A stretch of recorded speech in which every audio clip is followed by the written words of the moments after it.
ойынымыздың атауы ұр тоқпағым ұр деп айтылады. Ұр тоқпағым ұр деген ойынды ойнау үшін балалар біздер бірінші шеңберлі алаңға жиналамыз. Ұр тоқпағым ұр деп айтуым бойынша көршіміздің ұр тоқпағын ұстап үлгеруіміз қажет. Ұстап үлгере алмаған жағдайда ойын шарты бойынша сол бала сұраққа жауап беріп, өз орнына жайғасады.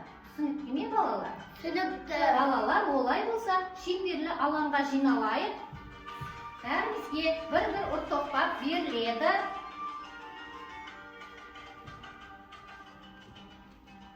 Балалар, ойынға дайынбыз ба? Дайынбыз. Ұр тоқпағым ұр. Ойын шарты бойынша жанасыл сұраққа жауап бере ғой. Жанасыл асық атауларын атап бере ғой. Бүксік, тайги, алсық. Жарайсың, жанасыл ойын шарты бойынша орныңа жайғаса ғой. Балалар, ойынға дайынбыз ба? Дайынбыз. Ұр тоқпағым ұр. Ойын шарты бойынша Айлин сұраққа жауап бере ғой.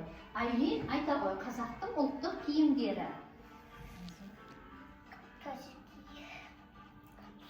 Камзол, тақия. Жарайсың, Айлин. Ойын шарты бойынша орныңа жайғаса ғой. Балалар, ойынға дайынбыз ба? Дайынбыз. Ұр тоқпағым ұр. Жарайсыңдар. Ұр тоқпағым ұр. Жарайсыңдар. Ұр тоқпағым ұр. Ойын шарты бойынша Өркен сұраққа жауап бере ғой. Өркен айта ғой. Асық ұлттық тағамдарды атап бере ғой. Нос, көже, бешбармақ. Жарайсың, Өркен. Ойын шарты бойынша орныңа жайғаса ғой. Балалар, ойын шарты бойынша бізде екі ойыншы қалды. Ойынға дайынбыз ба? Дайынбыз. Ұр тоқпағым ұр. Ойын шарты бойынша Перизат сұраққа жауап бере ғой. Төрт түлік малдарды атап бере ғой. Ешкі, сиыр, қой. Жарайсың. Перизат, ойын шарты бойынша орныңа отырып жайғаса ғой. Балалар, ойын шарты бойынша бізде Абдурайым жеңіске жетті.